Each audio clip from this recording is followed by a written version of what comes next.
अस्सलाम वालेकुम दोस्तों, वेलकम टू यूट्यूब चैनल। मेरा नाम है शाहिद और आज मैं हाज़िर हूँ एक नई वीडियो और एक पुराने टॉपिक के साथ। तो पुराना टॉपिक इसलिए कि इस टॉपिक के ऊपर मेरी काफ़ी वीडियोज़ हैं और जैसे-जैसे टाइम गुज़रता रहता है, इसके अंदर नई जिद्दत आती रहती है, नई अपग्रेडेशंस आती रहती है, तो इस वजह से उसके ऊपर जो है ना नई वीडियो कुछ टाइम बाद बनानी पड़ती है। तो टॉपिक है जी जो मेरा सबसे मशहूर टॉपिक है, हाउ टू बिकम फाइलर इन पाकिस्तान। तो उसके लिए जी बगैर किसी तमहीद बांधे चलते हैं अपने टॉपिक के ऊपर। तो सबसे पहले आपने जाना है जी फाइज़र होने के लिए ये वेबसाइट है irs.fbr.gov.pk। तो इसका इंटरफ़ेस जो है ना वो अब पहले से ज़रा बदल चुका है। पहले कुछ और तरह का था, ये नया वर्ज़न आ गया आईआरएस का 2.0, 2.0 भी लोग कहते हैं, 2.0 भी कहते हैं। तो जो आप चाहे इसको मुख़ातब कर सकते हैं। इसके ऊपर उन्होंने काफ़ी सारी जो है ना वो चीज़ें यहाँ ले आए हैं। मुख्तलिफ़ किस्म की ई-पेमेंट भी यहाँ डायरेक्ट लिंक कर दी है। एक्टिव टैक्स पे लिस्ट आपने चेक करना है, वो भी इन्होंने यहाँ कर दिया है। मालूमात वाला भी कर दिया यहाँ लिंक, और भी काफ़ी सारे ऑप्शन इन्होंने यहाँ अवेलेबल कर दिए हैं। ये इंटरफ़ेस अब कुछ इस तरह का नज़र आता है। लोग काफ़ी कन्फ्यूज़ हुए हैं इस इंटरफ़ेस को देख के। चीज़ें बस समझने में थोड़ा-सा टाइम लोगों को लग रहा है, अदरवाइज़ चीज़ें वहाँ की वहाँ ही पड़ी हुई हैं, वैसे ही हैं, बस इंटरफ़ेस थोड़ा-सा डिफरेंट कर दिया है। तो अब ये रजिस्ट्रेशन करने के लिए आपने जो है ना वो यहाँ इस जगह क्लिक करना है, न्यू रजिस्ट्रेशन जब आपने अपनी करनी है, तो इस जगह क्लिक करना है। और उसके बाद पहले तो ये उसी विंडो के ऊपर पॉपअप आ जाता था, लेकिन अब ये एक दूसरी जो है ना वो विंडो के अंदर ये खुल जाता है। और उसके बाद यहाँ आपने अपना सीएनसी नंबर पुट करना है, जो भी आपका है।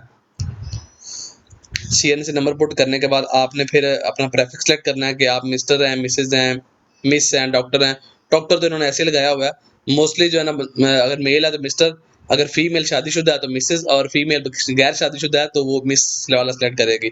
तो ये मेल है जिसका मैं डाल रहा हूँ मिस्टर, और ये इनका नाम है। अब नाम के हवाले से भी लोग काफ़ी कन्फ्यूज़ होते हैं जी, ये 3 नाम शो हो रहे हैं कि अगर किसी का मोहम्मद अकरम नाम है तो वो फर्स्ट नेम में अपना मोहम्मद लिख देगा और लास्ट नेम में अकरम लिख देगा। लेकिन अगर किसी का नाम है मोहम्मद अकरम, या कह लें कि जी अब्दुर्रहमान। अच्छा, अब्दुर्रहमान के अंदर अब इंग्लिश में इसको लिखें ना आप, तो अब्दुल और उसके बाद यूआर और फिर रहमान, इस तरह से आता है। तो ये 3 नाम हो गए हैं, ठीक है?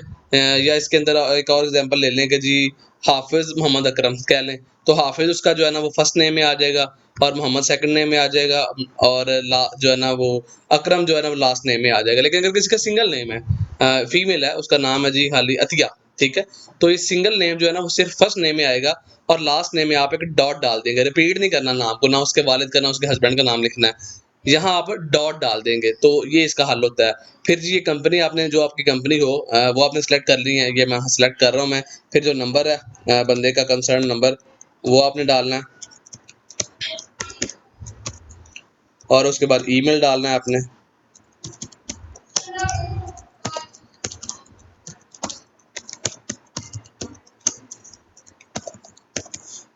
ये डालने के बाद आपने आ जाना है जी, ये सिलेक्ट करनी है अपनी। ये सारा जो है ना फॉर्मेलिटी होती है। अक्सर लोग पूछते हैं कि सर हमारा तो घर अपना नहीं है, किराए का है, तो कोई चीज़ इस चीज़ से गर्ज़ नहीं है, ये फॉर्मेलिटी होती है।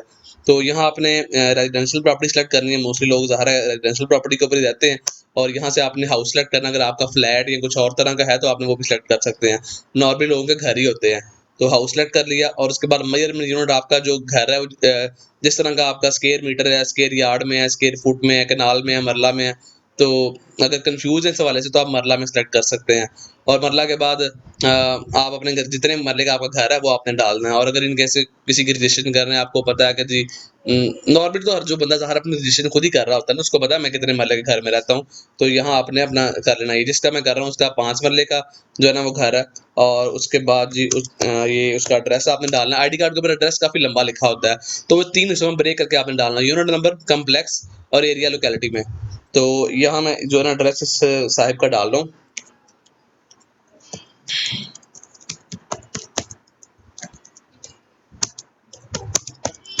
ये एड्रेस मैंने डाल के उसके बाद ये सिटी आपने यहाँ से सिलेक्ट करना है। अक्सर लोग मोबाइल से ये काम करने की कोशिश करते हैं और मोबाइल से ये सिटी सिलेक्ट नहीं होता।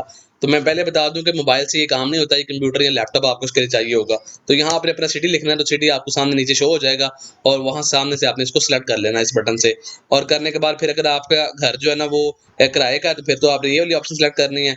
और अगर आपका घर अपना भी नहीं है, आपके भाई का है, आपके वालिद का है, वालिदा का है, आप बस घर में रह रहे हैं, तो फिर आपने उसको ओनर ही सिलेक्ट करना है कि आप उस घर के ओनर ही हैं और आपको तो नहीं इज़हार अभी वो आपके नाम पे नहीं हुआ, तो आप यहाँ परसेंटेज ओनरशिप में 1 भी कर सकते हैं। वो करने के बाद ये कैप्चा कोड नज़र आ रहा है। अब ये मुझे समझ नहीं आ रहा कि ये एल है या आई है, तो अगर कन्फ्यूज़ आप होते हैं तो आप यहाँ इस जगह क्लिक करेंगे ना, तो ये आपको कैप्चा रोटेट करके दूसरा कैप्चा दे देगा। ये देखिए अब मुझे समझ आ रहा है कि क्या है, OQPX। तो ये कैप्चा कोड मैंने पुट कर दिया यहाँ और उसके बाद यहाँ से मैं सबमिट करूँगा, तो उस बंदे के नंबर और ईमेल दोनों के ऊपर कोड चला जाएगा। तो ये कोड उस बंदे के नंबर के ऊपर चला गया जी।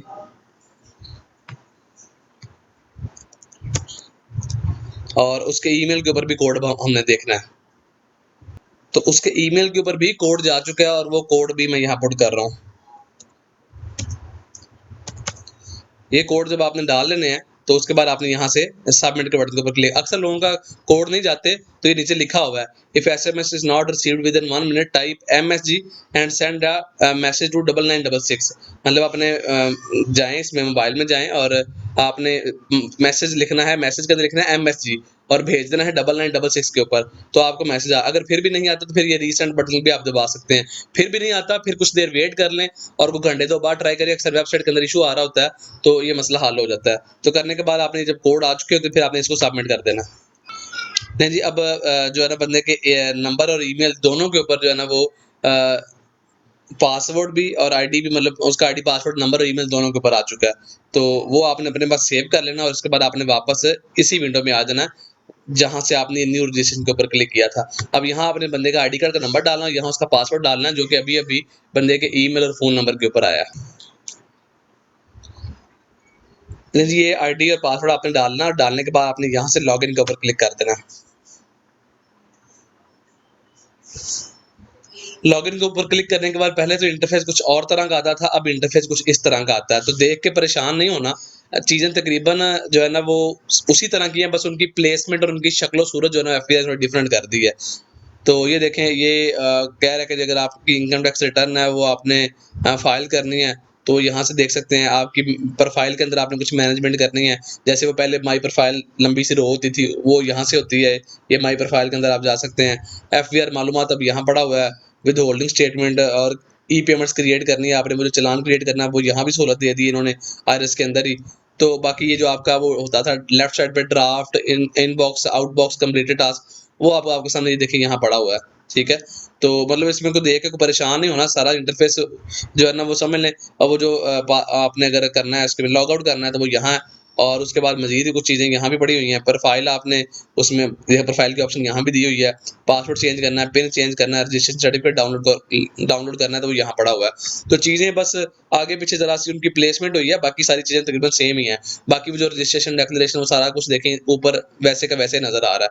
तो डिक्लेरेशन में आपने जाना है सीधा और डिक्लेरेशन में आने के बाद अब यहाँ से कौन-सी रिटर्न आपने फ़ाइल करनी है, इसमें आ जाना आपने, रिटर्न स्टेटमेंट ओरिजिनल, ठीक है? इसके ऊपर क्लिक करना है आपने और क्लिक करने के बाद यहाँ से आपने कौन-सी रिटर्न आना है, ये जो सेकंड कॉलम है ना ये वाला। इसके अंदर ये जो नॉर्मल रिटर्न है, इंडिविजुअल एओपी सीओवाई का मतलब कंपनी, ठीक है?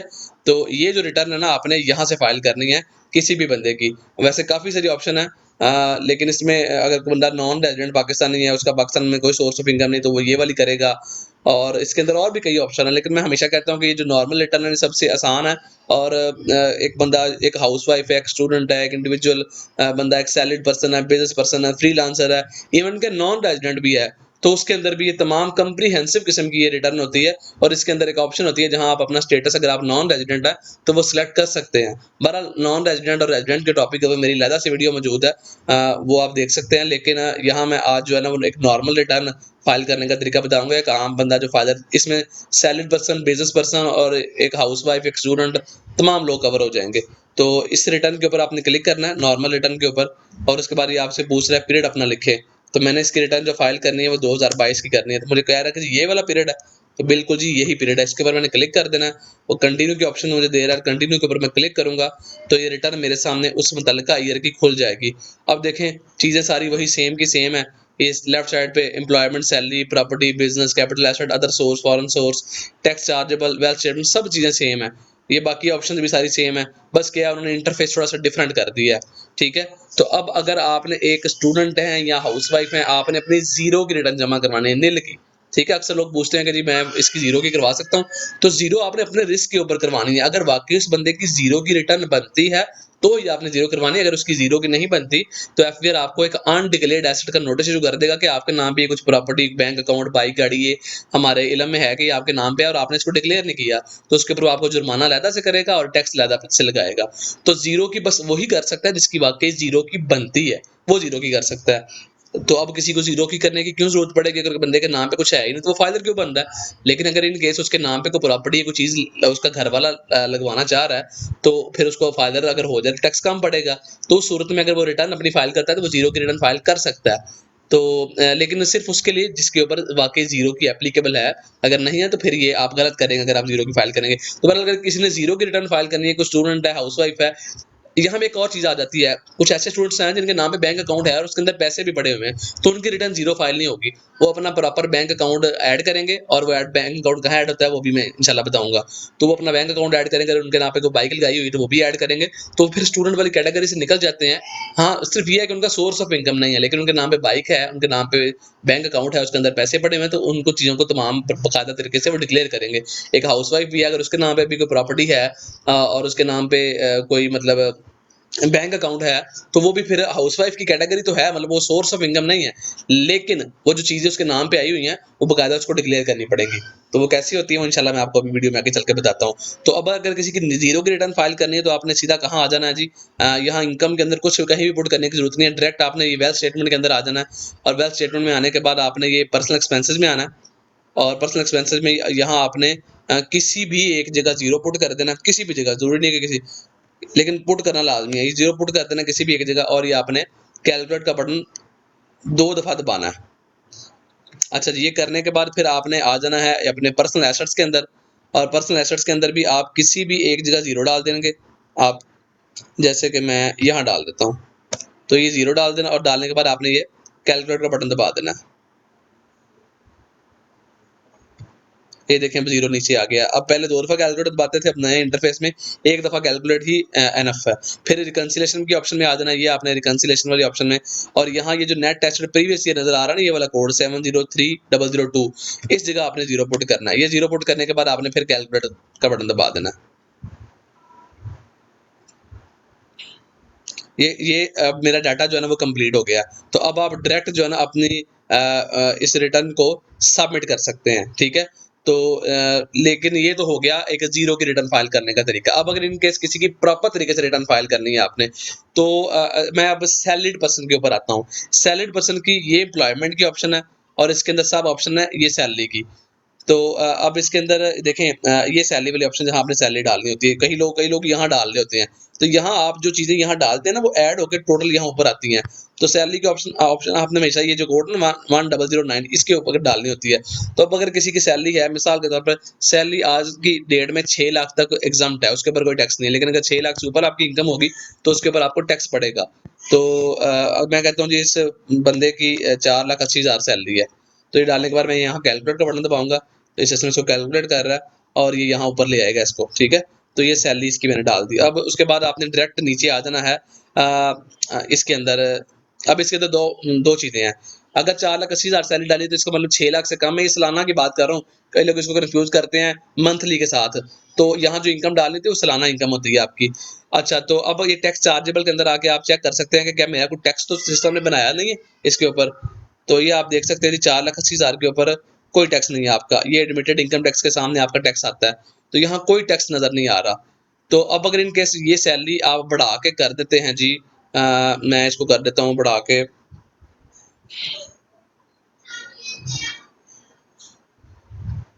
मैं इसको बढ़ा के कर देता हूँ जी 6,80,000, 6 लाख से ऊपर मैं डाल रहा हूँ इसको। ये 6,90,000 डाल दी थी मैंने। फिर ये डाली, अब इसको मैं वही टैक्स चार्जेबल के अंदर आऊँगा और टैक्स चार्जेबल में आने के बाद ये यहाँ मैं चेक करूँगा कंप्यूटेशन के अंदर। तो अब नीचे मैं आके टैक्स की अमाउंट देखूँगा, तो ये देखें ये एडमिटेड इनकम टैक्स कि इतना टैक्स आपने एडमिट कर लिया है कि आपका ये टैक्स बनता है, ठीक है? तो ये अगर आपका बनता है तो इसके लिए बाकायदा आपको जो है ना वो चालान जनरेट करना पड़ेगा और ये वो चालान आपको पे करना पड़ेगा। एडमिटेड इनकम टैक्स का वो यहाँ भी ऑप्शन दे रहा है कि अपनी प्रिपेयर पीएस आईडी। तो इसके ऊपर क्लिक करें। अब उन्होंने ये सामने ऑप्शन दे दिया।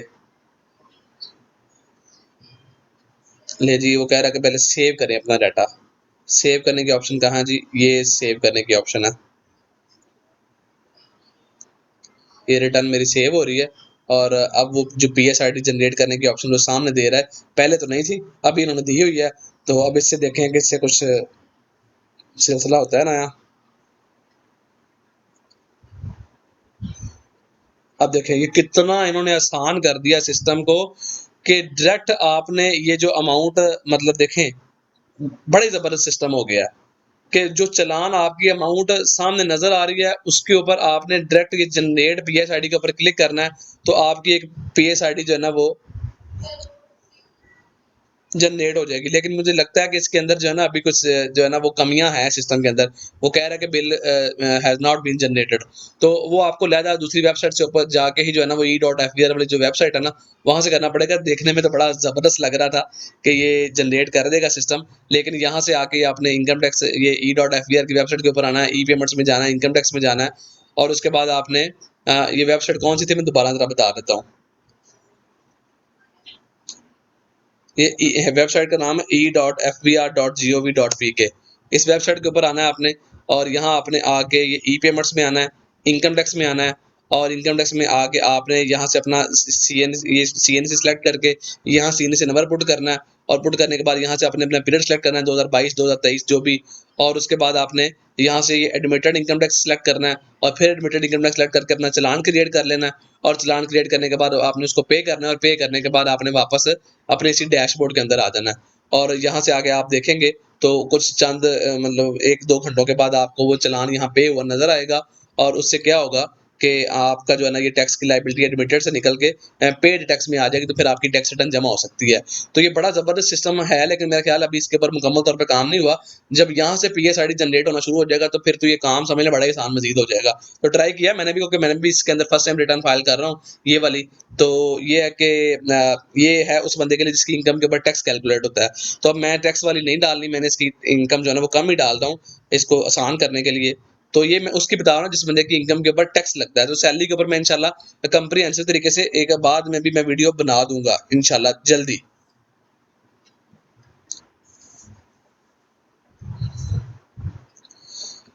तो ये 4,80,000 मैंने इसकी सैलरी डाली और अब आप टैक्स चार्जेबल में आके देखेंगे तो आपको कोई टैक्स की अमाउंट नज़र नहीं आ रही होगी, क्योंकि इसकी जितनी मैंने इनकम डाली है इतनी इनकम के ऊपर कोई टैक्स नहीं होता। तो टैक्स चार्जेबल में लिमिटेड में देखें, पहले यहाँ आपको 4500 नज़र आ रहा था, अब कुछ भी नहीं है।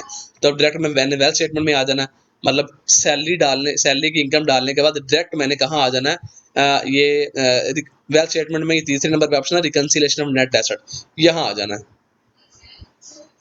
और यहाँ आने के बाद ये जो मेरी इनकम है, ये देखें ये इनकम कौन सी है, ये income declared as per return for the year subject to normal tax. तो यहाँ मैंने आके अपनी वो जो 4,80,000 इनकम है वो डाल देनी है और डालने के बाद मैंने इसको कैलकुलेट करना है।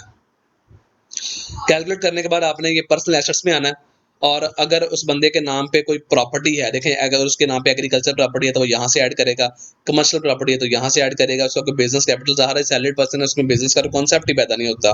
और अगर उसके नाम पे कोई बैंक अकाउंट है तो वैसे ऐड होगा। अब प्रॉपर्टी कैसे ऐड होती है मैं आपको बता दूँ, ये प्लस का साइन इसके ऊपर आपने क्लिक करना है और क्लिक करने के बाद आपके सामने इस तरह का पॉपअप आएगा। इसमें वो कह रहा है कि आप अपना ऐड करें एड्रेस, तो जो भी आपने एड्रेस है वो यहाँ ऐड करना है और उसके बाद आपने उसके मज़ीद जो डिटेल है कि बताएँ कि प्रॉपर्टी रेजिडेंशियल है, कमर्शियल है, मैं थोड़ा लिख के बता देता हूँ आपको।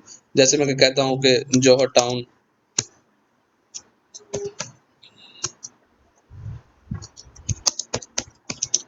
लाहौर।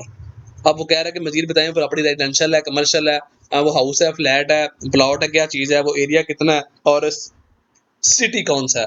तो मैं कहता हूँ जी ये प्रॉपर्टी जो है जिसका मैं ज़िक्र कर रहा हूँ ये रेजिडेंशियल है और ये एक प्लॉट है और ये 5 मरला का है जो इसके नाम पे है और सिटी में ऊपर भी बता चुका हूँ, लेकिन नीचे में चलें फिर बता दूँ। करने के बाद मैंने यहाँ से कर देना है सबमिट। ये सबमिट के ऊपर मैं क्लिक करूँगा तो अब मुझे कह रहा है कि इसकी अमाउंट डालें कि कितनी अमाउंट में आपने खरीदी थी। तो मैं कहता हूँ कि ये मैंने जो है ना वो 20 लाख में खरीदी थी मिसाल के तौर पर। 20 लाख लिख के आपने यहाँ से कैलकुलेट का बटन दबा देना। तो ये सिस्टम इसको ऐड कर लेगा। ये देखें ये प्रॉपर्टी ऐड हो गई। अब अगर किसी का कोई मतलब है इक्विपमेंट है नॉन बिजनेस है, एनिमल नॉन बिजनेस, वो यहाँ डाल सकता है। अगर उसकी कोई इन्वेस्टमेंट अकाउंट, किसी का बैंक अकाउंट है, तो वो यहाँ ऐड होता है। ये account annuity, bond, certificate, debenture, insurance policy भी इवन किसके अंदर होती है। तो मल्टीपल ऑप्शन है इसके अंदर। देखें स्टॉक मार्केट में इन्वेस्टमेंट की, तो वो भी यहाँ ही ऐड होती है।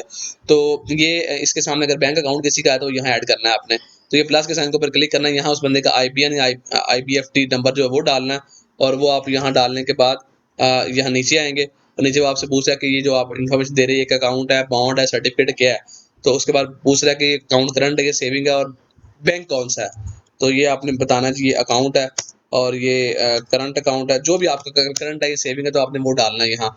और उसके बाद बैंक कौन सा, मैं कह देता हूँ एचबीएल है, ठीक है। करने के बाद आप यहाँ से सबमिट करना है, और सबमिट करने के बाद अब वो कह रहा है कि इस एक बैंक अकाउंट में 30/6 के ऊपर आपके अकाउंट में कितने पैसे पड़े होते हैं। 30 से जिस साल की रिटर्न फाइल करें, उस साल का 30/6 का बैलेंस डालना है आपने। जैसे कि 2022 की रिटर्न है, तो 30/6/22 का बैलेंस डालना है। मैं कहता हूँ जिसमें 1,25,600 अमाउंट पड़ी हुई थी, ठीक है जी। तो ये डालने के बाद आपने कैलकुलेट का फिगर दोबारा दबा लेना है बटन। और अगर आपने देखें इसमें मजीद ऑप्शन है कि अगर आपने किसी को लोन दिया हुआ है, डेट वगैरह किसी को दिया हुआ है, वो आप डाल सकते हैं। आपकी मोटर व्हीकल वगैरह ऐड करने का तरीका ये है कि यहाँ आपने इस प्लस के साइन के ऊपर क्लिक करना है, और मोटर व्हीकल का नंबर यहाँ डालना है, और उसके बाद उसका डालना है कि जो प्राइवेट है, कमर्शियल है, उसका मेक मतलब कंपनी कौन सी है, मॉडल कौन सा है, और इंजन कैपेसिटी कौन सी है। तमाम इन्फॉर्मेशन डालने के बाद सबमिट करेंगे, और उसके बाद सिस्टम आपको यहाँ उसकी वैल्यू डालने की ऑप्शन दे देगा। तो यहाँ आपने इतनी प्राइस में मैंने वो खरीदी थी। फिर आपके पास कोई हाउस होल्ड इफेक्ट है, घर की आइटम्स, वो आप डाल सकते हैं। पर्सनल आइटम, मोबाइल फ़ोन, आपकी घड़ी, आपकी रिंग, ये तमाम चीज़ें पर्सनल आइटम के अंदर आती हैं। आपका लैपटॉप भी तकरीबन पर्सनल आइटम में आता है। कैश इन हैंड है आपके पास, तो वो कैश इन हैंड भी आप डाल सकते हैं कि इतना मेरे पास जो है ना पैसे कैश इन हैंड में भी पड़े हुए थे इस साल में। तो ये तमाम चीज़ें डालने के बाद अब देखें इसके एसेट कितने हो गए, 26,50,000 के इस बंदे के। तो अब ये जो मैंने चीज़ें डाली, मैंने फर्जी डाली हैं, तो मैं इनको अच्छा, इनको मैं बाद में डिलीट कर दूँगा। तो अभी फ़िलहाल मैं आपको सारा करके दिखाता हूँ। तो उसके बाद वापस मैंने रिकंसिलिएशन नेट एसेट में आना है, और यहाँ आके मैंने देखना है कि सिस्टम जो है ना, अब मैंने कमाया तो इस साल 4,80,000, लेकिन मैंने जो अपना एसेट्स बना लिए हैं, वो 26,85,600 के बना लिए हैं। तो अब सिस्टम बोलेगा कि मज़ीद बताएँ कि ये 22,05,600 रुपए ये कहाँ से आया? इसका भी तो मुझे बताएँ ना। आपने सिर्फ़ इस साल 480 कमाया है, तो उस 480 में मतलब 26 से 85 में से जब मैं 480 माइनस करूँगा, तो बाकी 22,05,600 ये मज़ीद आपके पास कहाँ से आ गए? इतने एसेट कहाँ से बना लिए? तो इसमें अब मैं ये कह सकता हूँ कि इसमें वो जो मेरा प्लॉट है ना, वो मेरा पिछले सालों से चला आ रहा है। मैंने इस साल नहीं लिया, मैंने 2008 में लिया था, मैंने 2005 में लिया था, ये 2018 में लिया था, मिसाल के तौर पर। मतलब इस साल से पहले लिया था। तो उसको आप उठा के वो 2 मिलियन आप यहाँ पुट कर सकते हैं कि वो मेरा पिछले साल से चला आ रहा है। फिर मज़ीद मेरे पास 5,60,000 है, जो मेरा कैश इन हैंड है, तो वो भी मैंने इस साल नहीं कमाया, वो भी मेरा पिछले सालों से चला आ रहा है। तो आप अपनी कुछ अमाउंट ये भी कह सकते हैं कि ये अमाउंट मेरी, अगर वाक़ई जेन्युइनली ऐसे हो तो, ठीक है। तो आप कहते हैं जी कि मेरा जो है ना, मैं कहता हूँ 23,50,000 जो है ना इसका इसकी सेविंग, इसका वो बैंक अकाउंट, सॉरी, इसका वो प्रॉपर्टी, और इसका कैश इन हैंड, ये पिछले सालों से चला आ रहा था। तो अब मैं वापस आके देखूंगा, आप वो सिस्टम कह रहे हैं, देखें आपकी 1,44,400 अभी भी अनरिकंसाइल्ड है, लेकिन ये नेगेटिव अनरिकंसाइल्ड है। इसका मतलब क्या है कि इतनी अमाउंट आपके पास है। देखें अब चीज को समझिएगा, 23,50,000 उसके पास एसेट थे पिछले साल, मतलब 22 से पहले, और इस साल उसके हो गए 26,85,600। अब इन दोनों का डिफरेंस लें, तो 3,35,600 जो है ना, वो इसका इस साल एसेट इसने बढ़ा लिए। 23,85 से जब वो 26,85 पे हुए, तो 3,35,000 उसने टोटल कमाया कितना, 4,80,000। अब 480 में से 3,35 के उसने अपने सासे बढ़ा लिए, और बाकी बच रही कितनी अमाउंट, 1,44,000। अब सिस्टम बता रहा है कि ये अमाउंट आपके पास अभी भी है, इसका बताएं आपने क्या किया। तो इसको आप आके अपने पर्सनल एक्सपेंसेस में डाल सकते हैं। तो पर्सनल एक्सपेंसेस में मुख्तलिफ ऑप्शन बनी हुई हैं। रेंट, अगर आपका घर रेंट का है, तो आप अपने पूरे साल का रेंट यहाँ डाल सकते हैं। फिर रेंट्स एंड टैक्सेस, अगर आपके कुछ साल में टैक्स वगैरह पे किए हुए हैं आपने, वो यहाँ डाल सकते हैं। आपके पास कोई बाइक गाड़ी है, तो उसकी आप जो है ना रिपेयर एंड मेंटेनेंस वगैरह यहाँ डाल सकते हैं। ट्रैवलिंग मतलब आपका फ्यूल वगैरह का खर्चा सारे साल का आप यहाँ डाल सकते हैं। इलेक्ट्रिसिटी का खर्चा आप यहाँ डाल सकते हैं। वाटर का खर्चा आप ये जो है ना, वो अगर आप मतलब वाटर, मतलब इन केस जैसे कि होता है शहरों में, वाटर का भी बिल आता है। वो गैस का खर्चा, गैस का बिल, अगर आप सिलेंडर जलाते हैं वो भी, और अगर इनकेस आपको बिल आता है तो वो भी, और टेलीफोन मतलब इंटरनेट वगैरह, टेलीफोन वगैरह अगर लगा हुआ घर में, उसका बिल आता है मंथली, तो वो आप यहाँ डाल सकते हैं। एसेट्स इंश्योरेंस वगैरह की हुई, तो उसका प्रीमियम वगैरह आप यहाँ पे कर सकते हैं। मेडिकल खर्चा आपका सालाना होता है वो यहाँ। एजुकेशन खुद पढ़ते हैं या बच्चे पढ़ते हैं आपके, तो वो खर्चा यहाँ डाल सकते हैं। फंक्शंस गैदरिंग क्लब है, इसको ये मतलब पता नहीं किस लिए है। उसके बाद ये फंक्शंस गैदरिंग्स आपकी हर साल हर बंदे की ज़िंदगी में होती हैं, शादियाँ और बाकी मामलात, तो वो खर्चे आप यहाँ डाल सकते हैं साल के। और डोनेशन, ज़कात, annuity, profit on debt, life insurance premium वगैरह, ये देखें यहाँ भी ऑप्शन दे दिए उसने, तो वो खर्चा यहाँ। और मेजर खर्चा आप यहाँ डालते हैं other personal slash house hold expenses के अंदर, ठीक है। मेजर खर्चा खर्चा आपने यहाँ पुट करना होता है इस जगह। मेजर मतलब घर के जितने भी अखराजात, खाने-पीने के अखराजात जो होते हैं ना, वो मेजर देखिए खाने-पीने का खर्चा सबसे ज़्यादा होता है, तो वो खर्चा आप यहाँ पुट करेंगे। तो मैं इसकी छोटी-छोटी एग्ज़ाम्पल आपको दे भी देता हूँ, जैसे कि मैं इसकी व्हीकल तो है नहीं, तो उसके बाद ट्रैवलिंग का ज़ाहिर हर बंदे की ज़िंदगी में होती है, तो मैं 6000 इसमें पुट कर देता हूँ। बिजली का है, तो ये एस्टिमेटेड से फिगर भी डाल सकते हैं, ज़रूरी नहीं कि एग्ज़ैक्ट फिगर आपने हर पूरे साल का रिकॉर्ड रखना है, ये एस्टिमेटेड से फिगर भी हो जाए तब भी चल जाता है। तो बिजली का मैं कहता हूँ तकरीबन इतना खर्चा इसका हो गया। अब ज़ाहिर है बंदे की इनकम के हिसाब से उसका बिजली का खर्चा होता है ना, आप बोलते हैं जी बिजली का तो आज बिल 4-5-6 हज़ार से कम आता ही नहीं है। लेकिन हर बंदे की इनकम के हिसाब से उसका जो है ना वो खर्चा है। अगर किसी को 20,000 जो उसकी सैलरी है, तो वो 20,000 के अंदर उसने पूरा महीना अपना चलाना है और उसका बिल कभी भी 2,000-3,000 से ऊपर नहीं जाएगा। वो जैसे भी अपना मामलात मैनेज करे, वो 2-3,000 से अपना बिल ऊपर नहीं मंथली जाने देगा। तो बहरहाल वाटर का अगर आपका है खर्चा होता है, वो भी आप लिख सकते हैं। गैस का अगर है तो वो भी लिख सकते हैं। और उसके बाद जी इसके अंदर आ जाती है ऑप्शन ये मेडिकल की। मेडिकल की ऑप्शन में आप अच्छी खासी अमाउंट हर बंदे की लग जाती है। बच्चे हैं, पढ़ते हैं, तो वो भी खर्चा डाल सकते हैं। 10,000 यहाँ डाल देते हैं और इसका जो है ना वो कोई 3,000 इसमें डाल देते हैं। ये करने के बाद आपने कैलकुलेट करना है और कैलकुलेट करने के बाद आपने क्या करना है जी, वापस आपने ये रिकंसिलिएशन ऑफ नेट एसेट में आना है और यहाँ आने के बाद आपने देखना है कि अभी भी कितनी अनरिकंसाइल्ड, वो कह रहा है कि कुछ खर्चे तो आपने डाल दिए हैं, अभी भी 1,10,840 अमाउंट आपकी मुझे बताएं कि ये कहाँ गई। तो ये अमाउंट आपने उठा के जो ये वाला हेड है ना मेजर, जिसमें सबसे ज़्यादा जो है ना वो आपका खर्चे होते हैं, ये अमाउंट आपने यहाँ डाल देनी है। तो इसको डालने के बाद आप ये कैलकुलेट का बटन आपने लाज़मी दबाना है और जब आप दबाएँगे तो ये उसके बाद देखेंगे टोटल जो अमाउंट 1,44,600 थी, वो सारी की सारी जो है ना वो इसके अंदर एक्सपेंसेस के अंदर आ गई है। और उसके बाद ये वापस आप इसमें आके देखेंगे, ये देखें अनरिकंसाइल्ड अमाउंट 0 हो गई है। तो ये अनरिकंसाइल्ड अमाउंट बेसिकली क्या है कि रिकंसाइल कहते हैं चीज़ों को आपस में मैच करना, बराबर करना। जैसे कि समझ लें कि तराजू है और तराजू में दोनों चीज़ें बराबर रखेंगे दोनों तरफ, तो ही तराजू जो है ना वो बराबर होगा। अगर किसी एक साइड पे भी वज़न ज़्यादा है, तो वो तराजू बराबर आपका नहीं होगा। तो अनरिकंसाइल्ड का मतलब है कि इतनी अमाउंट जो है जो कि बराबर नहीं हो रही, जो कि मैच नहीं हो रही, जिसका आप हिसाब नहीं दे पा रहे अभी। तो अब इसमें क्या था, इस चीज़ को ज़रा समझिएगा कि इस बंदे के 23,50,000 से एसेट पिछले सालों से चले आ रहे हैं और उसके बाद मज़ीद इसने जो है ना वो 3,35,000 के मज़ीद एसेट इस साल बढ़ा लिए, जबकि इसने कमाया कितना था, सिर्फ 480। 480 में से 335 इसने मज़ीद बढ़ा लिए, तो बाकी बची अमाउंट 1,44,600 और वो इसने अब दिखा दिया कि ये मेरे खर्चे वगैरह कहाँ-कहाँ हुए, वो भी इसने बता दिया। ये तमाम करने के बाद आपने डायरेक्ट आके इसको यहाँ से सबमिट कर सकते हैं। ये मैं सबमिट नहीं कर रहा क्योंकि ये मैं सारा आपको डमी बना के दिखा रहा था। तो यहाँ आप इसके डमी सबमिट के ऊपर क्लिक करेंगे, तो आपकी रिटर्न सबमिट हो जाएगी।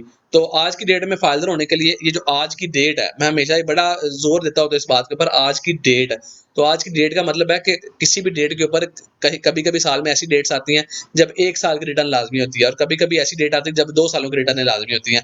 आज की डेट में लाज़मी सिर्फ़ 22 की है कि 22 की करवा दें तो आप फाइलर हो जाएँगे। लेकिन क्योंकि ये 30 जून के बाद कह रहा है, 30 जून क्लोज़ हो गया है, तो जो टैक्स ईयर होता है ना हमेशा, वो जनवरी से दिसंबर नहीं होता, वो जुलाई से जून तक होता है। तो जिसको मैं टैक्स ईयर 2022 बोल रहा हूँ, उसका मतलब है 1 जुलाई 21 से 30 जून 22 तक का जो डाटा था ना, वो मैंने इसके अंदर पुट किया है। 1 जुलाई 21 से 30 जून 22 तक का। तो अब जो 23 वाला टैक्स ईयर है वो भी क्लोज़ हो गया। ठीक है? तो अब मैंने 23 की रिटर्न भी, हालाँकि उसका स्टेटस एक्टिव होने के साथ कोई ताल्लुक नहीं है, लेकिन क्योंकि अब वो रिटर्न भी ड्यू हो गई है, तो लिहाज़ा लगे आज जब आप काम कर ही रहे हैं, तो अपनी 22 की रिटर्न भी जमा करवा लें और 23 की भी करवा लें। तो फ़ायदा होने के लिए आज की डेट में आपने 22 की रिटर्न भी जमा करवानी है और 23 की भी करवानी है। तो मैंने 22 की रिटर्न आपको रेडी करके दिखा दिया। अब जस्ट ये सबमिट का बटन, ये लोग नहीं कई काम करते। बस रिटर्न रेडी करते हैं, सेव करते हैं, सिस्टम क्लोज़ करके चालान जमा करवा देते हैं। वो कहते हैं सर स्टेटस एक्टिव नहीं हो रहा। भाई ये सबमिट का बटन भी कुछ चीज़ है। इसकी मैं अक्सर एग्ज़ाम्पल देता हूँ कि भाई ये ऐसी मिसाल है ना कि आप एग्ज़ामिनेशन हॉल में जाते हैं, इतनी मेहनत करते हैं और पेपर लिख के घर ले आते हैं, उसको आप एग्ज़ामिनर को हैंड ओवर ही नहीं करते। या आप किसी को बड़ा लंबा-चौड़ा मैसेज लिखते हैं मोबाइल के अंदर और सेंड का बटन नहीं दबाते, तो मुझे बताएँ कभी मैसेज उसको जाएगा? आपने जो पेपर इतना मेहनत करके लिखी, जब आप वो देंगे नहीं, उसका रिज़ल्ट कभी आएगा? कभी भी नहीं आएगा, आपका फेल ही आएगा या वहाँ आपका आएगा कि गैर हाज़िरी, एब्सेंट था ये बंदा। ठीक है? तो लिहाज़ा ये सबमिट का बटन बड़ा इंपॉर्टेंट है, ये आपने दबाना है, तभी रिटर्न आपकी एफपीआर को आके जमा होगी। अभी तक ये समझ लें एक ड्राफ्ट ही रेडी हुआ है, ठीक है? और ये आपने इसको सेव कर लेना और सेव करने के बाद आप इसको यहाँ से सबमिट दबा देंगे। 22 की रिटर्न भी करनी है और ऐसे ही फिर आपने अगले 23 की भी करनी है आज की डेट में।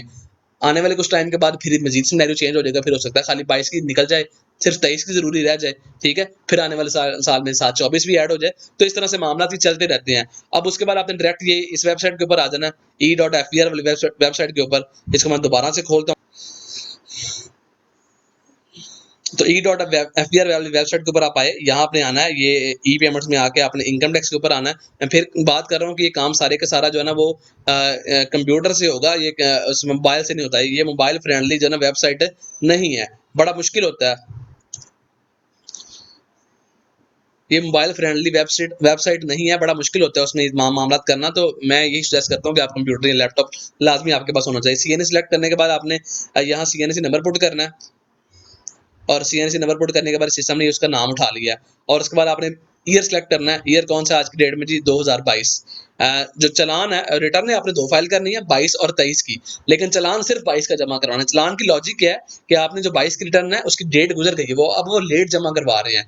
अब फिर कुछ लोग बोलते सर मैं रजिस्टर्ड तो आज हो रहा हूँ, तो अब जो है ना वो मैं पिछली 2 रिटर्न क्यों जमा करवाऊँ? भाई ये एफबीआर का रूल है, इस बात का कोई जवाब नहीं है कि पिछली 2 रिटर्न क्यों जमा करवाऊँ? बस करवाना फाइलर होना है, तो 2 रिटर्न ने पिछली 22 और 23 की आज की डेट में करवानी है, और चालान सिर्फ 22 का जमा करवाना है, क्योंकि 23 की रिटर्न की अभी डेट है, और चालान की लॉजिक ये है कि आपकी 22 की रिटर्न लेट हुई है, तो अब आप उसको लेट जमा करवा रहे हैं, तो 1000 रुपए का जुर्माना अदा करें। तो ये बेसिकली जुर्माना होता है स्टेटस एक्टिव करने के लिए।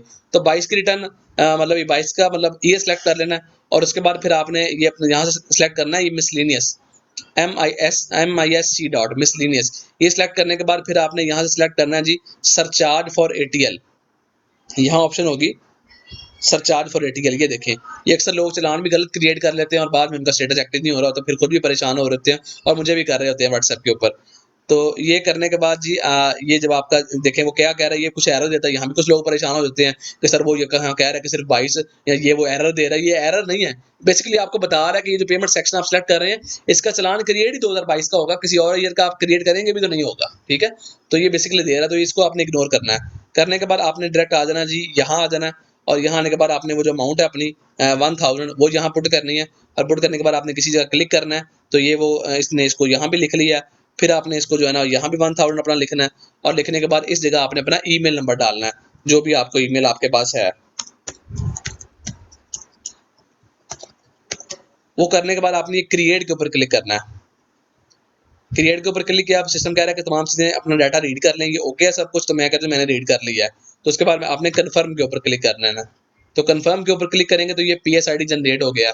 अब आप चाहें तो इसी पीएसआईडी को यूज़ करते हुए पेमेंट कर लें, या चाहें तो आप इसका एक प्रिंट भी ले सकते हैं। प्रिंट का मतलब है, या इसको अगर प्रिंटर अटैच है आपके कंप्यूटर के साथ, आप इसका एक प्रिंट ले लें, या फिर आप इसको डायरेक्ट जो है ना सेव एज पीडीएफ भी कर सकते हैं। तो मैंने ये अपने डेस्कटॉप के ऊपर इसको सेव एज पीडीएफ के ऊपर लगाया हुआ है, तो मैं सेव के ऊपर क्लिक करूंगा तो ये मेरे पास एक पीडीएफ भी सेव हो जाएगी। तो अब वो चालान है, ये मैं अभी आपको खोल के दिखा देता हूँ। ये चालान मेरे पास ओपन हो गया।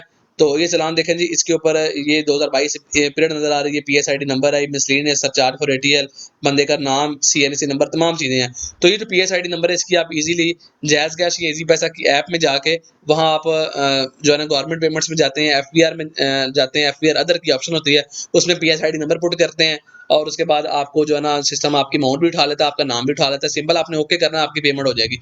जैसे आप ये पेमेंट करेंगे 1 से 2 घंटों के अंदर आपका स्टेटस जो है ना एक्टिव हो जाएगा। अक्सर लोगों का स्टेटस एक्टिव नहीं हो रहा होता, उसकी वजह होती है या तो उन्होंने अपनी रिटर्न जमा नहीं करवाई होती 22 की, और या फिर उन्होंने जो है ना वो रिटर्न मतलब खोली होती है, लेकिन वही बात कि सबमिट नहीं की होती। कई लोगों को पता ही नहीं होता कि रिटर्न वो सारा मेरी जितनी भी सारी बात मैंने की है, सारी बात को इग्नोर कर देते हैं, डायरेक्ट आके चालान पे कर देते हैं, और कई लोगों ने चालान ही गलत पे किया होता है। तो कई मल्टीपल रीज़न होती है लोगों का स्टेटस ना एक्टिव होने की। तो कभी-कभी ये भी होता है कि वेबसाइट डाउन होती है, और वेबसाइट स्टेटस एक्टिव करने में थोड़ा टाइम ले लेती होती है। तो वो मसला भी होता है, लेकिन वो मसला बहुत समझ लें महीने में 1 आध बार आता है। मोस्टली लोगों ने खुद अपने एंड पे कोई ना कोई गलती की होती है, इस वजह से उनका स्टेटस एक्टिव नहीं हो रहा होता। तो ये आपने चालान पे करने के बाद घंटा तो वेट करना, आपका स्टेटस एक्टिव हो जाएगा, और उसके बाद हर साल आपने अपनी टैक्स रिटर्न जमा करवानी करनी है। टैक्स रिटर्न अब किसको कहते हैं? उस फॉर्म को जो मैंने यहाँ आपके सामने ये रेडी किया था, ये वाला। ये बेसिकली जो फॉर्म है इसको टैक्स रिटर्न कहते हैं। तो उसके बाद आपने अब एक दूसरी वेबसाइट के ऊपर आना है, जहाँ से आपने अपना स्टेटस चेक करना है। तो यहाँ जो है ना वो आपने ये वेबसाइट का नाम है NTN verification, NTR verification online. इसके ऊपर आपने क्लिक करेंगे तो ये आपके सामने ऑप्शन देगा ऑनलाइन वेरिफिकेशन सिस्टम ईएफपीआर। तो इसके ऊपर मैंने क्लिक किया, तो अब अक्सर लोग पूछते हैं सर हमारा एनटीएन नंबर क्या है, तो वो भी मैं आपको अभी बताता हूँ। तो ये आपने एक्टिव टैक्स पेयर लिस्ट के अंदर आना है, यहाँ इस ऑप्शन के ऊपर क्लिक करना है और पैरामीटर टाइप में से आपने सेलेक्ट करना है सीएनसी के मेरे पास सीएनसी नंबर है और वो आपने यहाँ डालना है और यहाँ सीएनसी नंबर रजिस्ट्रेशन नंबर में डाल के फिर आपने डेट सेलेक्ट करनी है आज की और सेलेक्ट करने के बाद ये कैप्चा कोड आपने डालना है। ये हर दफ़ा डिफरेंट आता है ये कैप्चा कोड। डालने के बाद आपने ये वेरीफाई के ऊपर क्लिक करना है, तो सिस्टम आपके सामने आपका फाइलिंग स्टेटस बता देगा कि एक्टिव है या इनएक्टिव है। तो ये स्टेटस जो है ना देखें इनएक्टिव शो हो रहा है। अक्सर लोग ये एक्टिव वाला कर लेते कहते हैं सर मेरा स्टेटस एक्टिव है, हालाँकि ये इनएक्टिव का मतलब है कि स्टेटस एक्टिव नहीं है। तो वो कह रहा है आपको कि देखिए आप जो रिटर्न आपकी अगर 22 की पेंडिंग है तो 22 की रिटर्न फाइल करें और साथ ₹1000 का चालान भी जमा करवाएँ जो कि इंडिविजुअल के लिए ₹1000 है। एओपी मतलब एसोसिएशन पर्सन के लिए 10,000 है और कंपनी के लिए 20,000 है। तो आपने इंडिविजुअल की बात करनी है तो इंडिविजुअल का चालान ₹1000 जो अभी मैंने क्रिएट किया, जो कि अभी इसका पे करना है। तो वो जैसे ही ये पे कर देगा रिटर्न इसकी मैं जमा करवा दूँगा, तो उसके 1 घंटे के बाद इसका स्टेटस जो है ना वो एक्टिव हो जाएगा। यहाँ मैं दोबारा चेक करूँगा तो ये स्टेटस एक्टिव हो चुका होगा। यहाँ सिर्फ़ ये एक्टिव लिखा नज़र आएगा, जस्ट ये इन भी रिमूव हो जाएगा और बाकी ये सारा जो लिखा हुआ है सारा रिमूव हो जाएगा, सिर्फ एक्टिव लिखा हुआ यहाँ नजर आएगा।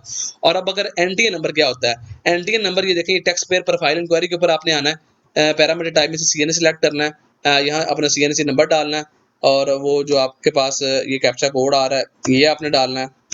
ये डालने के बाद ये आपने वेरीफाई के ऊपर क्लिक करना है और ये जो आपका रेफरेंस नंबर शो हो रहा है ना, ये रेफरेंस नंबर ये बंदे का एनटीएन नंबर होता है। ठीक है जी, तो ये सारा है जी फायदा होने का तरीका। उम्मीद है वीडियो को आपकी समझ आ गई होगी।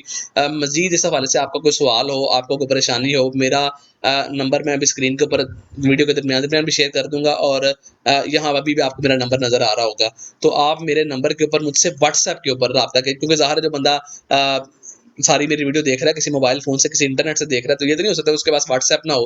तो व्हाट्सएप तो हर बंदे के पास होता है। तो मोबाइल फ़ोन पे कॉल जो है ना वो थोड़ी-सी डिस्टर्बिंग होती है, तो लिहाज़ा कोशिश करें कि व्हाट्सएप के ऊपर मुझसे सवाल करके पूछ लें, कोई किसी किस्म का आपका सवाल हो। और इवन कि मैं ये काम करता भी हूँ, मैं एक टैक्स कंसल्टेंट भी हूँ, अगर किसी को इस काम के हवाले से सर्विसेज़ भी चाहिए, तो मैं इसकी सर्विसेज़ भी प्रोवाइड करता हूँ। ठीक है जी? तो यही थी आज की वीडियो। उम्मीद है वीडियो आपको समझ भी आई होगी, वीडियो आपको अच्छी भी लगी होगी। वीडियो अगर अच्छी लगे तो दुआओं में ज़रूर याद रखिएगा, अपनी कीमती राय से कमेंट्स में ज़रूर मुझे आगाह कीजिएगा। मिलते हैं इस तरह के किसी और वीडियो में, किसी और टॉपिक के साथ। तब तक के लिए अपना बहुत सारा ख्याल रखिए। अल्लाह हाफ़िज़।